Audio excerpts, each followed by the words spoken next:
Because I think the greatest fear that we face is ourselves, actually. I think it's not anything that's external or anything that's superficial. I think the greatest fear you face is yourself, because we all have dreams, and it's very scary sometimes to accept the dream that you have. And it's scarier still to say, okay, I want that. It's scary because you're afraid that if you put your heart and soul into it and you fail, then how are you going to feel about yourself? If I'm going to go down, I'm going to go down my way, right? So being fearless means putting yourself out there and going for it. No matter what, go for it. Not for anybody else, but for yourself. What other player or players make you the best you? To mention one, it's hard, but the level that I am is like in other sports, Formula One, NBA. The best players always follow the best players. They want to be in the top of the game because they are the ones they are there. You cannot rest or sleep because the other one can pass you. Of course, we fight with everyone, with Neymar, with Messi, with Lewandowski, with Higuain, with the top of the best players in the world. So, this is not fighting, but it's hard, it's healthy. Comparisons is healthy, and we fight, to be the best. This is why it's my main point, it's my motivation, it's to be better than them, year after year. Hey you, yes you. Today is your day. You got this. You're absolutely crushing it at everything you do, from your job to maintaining a social life to pursuing your passion projects. You're killing it. Ignore anyone who tells you otherwise, because you're amazing. The only thing more beautiful than your smile is your personality. Yeah, I said it. You're more than capable to take on the whole world by storm. Speaking of the world, did you know that it's a better place because you're in it? Your mum brags about you all the time. Dogs love you. You're strong, you're confident, you're intelligent, you're charismatic, you're the total package. On a scale from 1 to 10, you are an 11. You make me want to be a better man. You're bloody brilliant. You're brilliant. Don't forget it, okay? Do not forget it. Now go out there, take the day by storm, and remember this. I'm proud of you. I'm so proud of you. What this also helps me do, and again, it works for me, is at some point, you gotta be fucking tired of not being number one. You have to be, and you gotta fucking play angry, and I play angry. Now, I'm cool and calm with my approach, and when I step out on my field, which is a set, or, there's some, and you're always gonna have haters, and haters are like, well, God damn, man, how many movies are you gonna make, or how much shit are you gonna do? Like, you do a lot of shit. I say, yes, it's my ambition. Of course, why not? I could do it. Yeah, I love what I do. And not only that, but in what world do we not work every day? Doesn't mean, it's just like you guys in the off season. You gotta work every fucking day. It doesn't end. My back is up against this thing, and I started to play angry, by the way, and I still play angry. I want to do it bigger and better.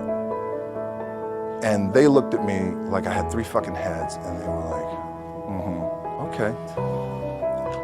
But I still stayed focused, and I still had still put in the hard work with my 2 hands. There's nothing you can't accomplish. You're gonna go on, you're gonna become world champions. The key for me, what I think one of the keys is, remember where you came from, keep that shit in the front of your mind, and when shit goes bad and it goes sideways, a lot of shit does, you're getting booed out of the fucking building, or you're coming through this injury, or people are writing you off, oh, you guys ain't gonna fucking make it, any of that shit. You gotta keep it in here. And it really has to, it should drive you. It should. It works for me. It should drive you. You get all the talent in the world. It's all here. It's all here. Everybody's the next best thing. Everybody's the thing. Everybody's the best. It's all here. It's the story, man. Yeah. We're all writing a book. What's your book look like? What does your fucking book look like? Like your life is a book. You got a bunch of chapters in your book, but when they close that book, how good was the book? How good was your book? What was the ending to your book?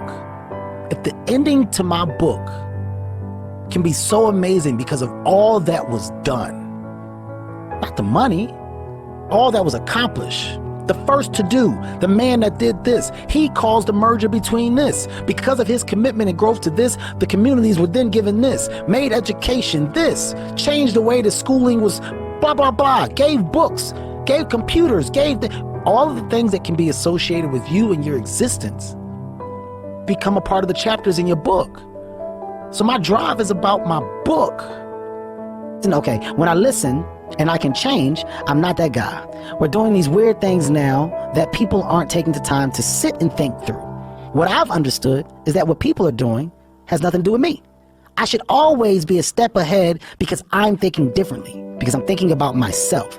Making myself better puts me in a position to make others better. Be the example, not the problem.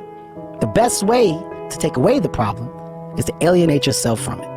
These are just thoughts. My reason for the book is to make people better. My reason for the book is to make people understand, yo, we all are great. We all should think that we're great. There's no reason for you to not think that you're great. If you don't think you're great, ask yourself why. Why don't you think the highest of yourself?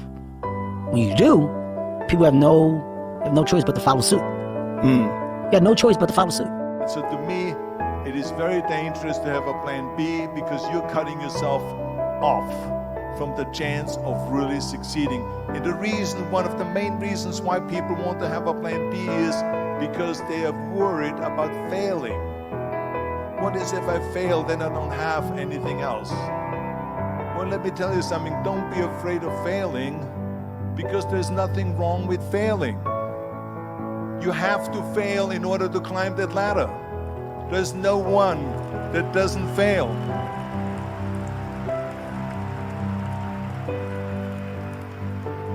Michael Jordan said in one of his interviews, when they said, "You're unbelievable, you're the greatest basketball player of all times."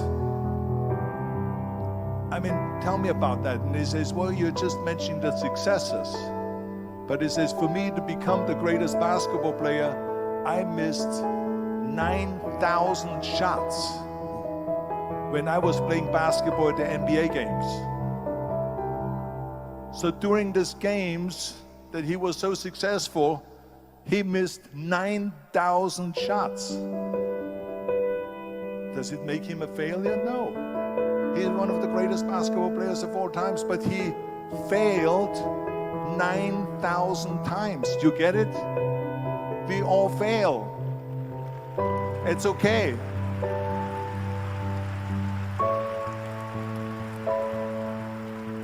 What is not okay is that when you fail, you stay down.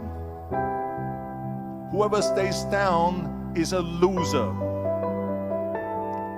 And winners will fail and get up, fail and get up, fail and get up. You always get up. That is a winner.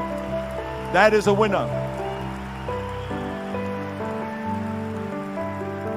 I failed in bodybuilding. I lost bodybuilding competitions. I lost powerlifting competitions. I lost weightlifting competitions. I had movies that went in the toilet and that were terrible and got the worst reviews. And in politics, I remember I had many of the initiatives on the ballot and we lost. My approval rating in California went down to 28%. And then it went back up again and they won again the governorship. Hey, we all lose.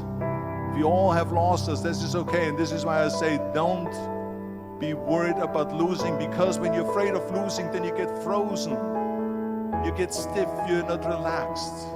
You got to be, in order to perform well in anything, if it's in boxing or if it is on your job or with your thinking, is only happening when you relax. So relax. It's okay to fail. Let's just go all out and give it everything that you got. That's what it is all about. So don't be afraid to fail. Because life doesn't happen to you, it happens for you. How do I know this? I don't, but I'm making sound, and that's the important thing. That's what I'm here to do. Sometimes I think that's the only thing that's important, really, you know? It's just letting each other know we're here. Reminding each other that we're part of a larger self. I used to think Jim Carrey is all that I was. Just a flickering light, a dancing shadow, the great nothing masquerading as something you can name. Seeking shelter in caves and foxholes dug out hastily, an archer searching for his target in the mirror, wounded only by my own arrows, begging to be enslaved, pleading for my chains, blinded by longing and tripping over paradise. Now, fear is going to be a player in your life, but you get to decide how much. You can spend your whole life imagining ghosts, worrying about the pathway to the future, but all there will ever be is what's happening here, and the decisions we make in this moment, which are based in either love or fear. So many of us choose our path out of fear disguised as practicality. What we really want seems impossibly out of reach and ridiculous to expect, so we never dare to ask the universe for it. I'm saying I'm the proof that you can ask the universe for it. Please. I learned many great lessons from my father, not the least of which was that you can fail at what you don't want, so you might as well take a chance on doing what you love. And as much as you want to be able to listen a little bit, because somebody's going to give you a gem, but nobody knows but you. You can't get advice on what you should do with your life, right? Nobody knows what you are. Like even sometimes you don't really even know what you are. You got to take your shot. And it's like, as much as you want people to agree and you want the people around you to be supporting your dreams and all, it's not going to be like that all the time. You got to do it alone. And people will help you, and when you get the ball rolling, people will jump on. But if you don't believe, nobody else is going to believe. People come along because your belief is so insane, that your belief is so strong, that makes people be like, yo, this crazy asshole. Like, he might have something. He might have something. You know, you is a little funny. You is a little funny. You know, but following your dreams is a lonely, solitary, scary, dangerous pursuit. You can't wait for somebody to think you can do it.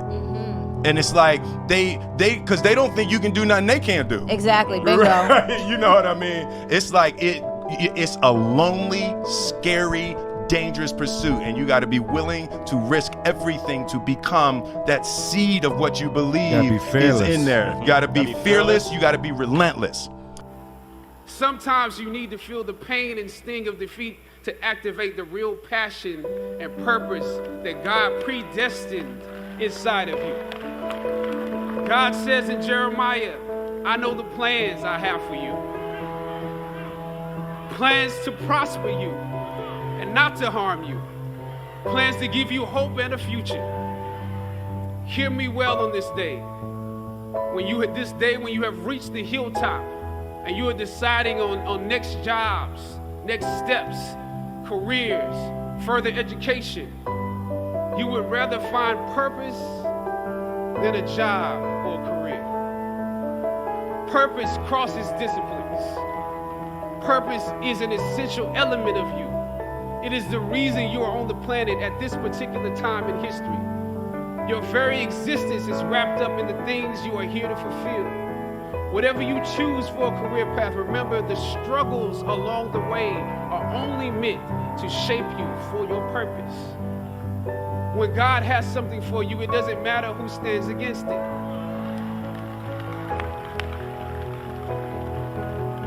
God will move someone that's holding you back away from a door and put someone there who will open it for you.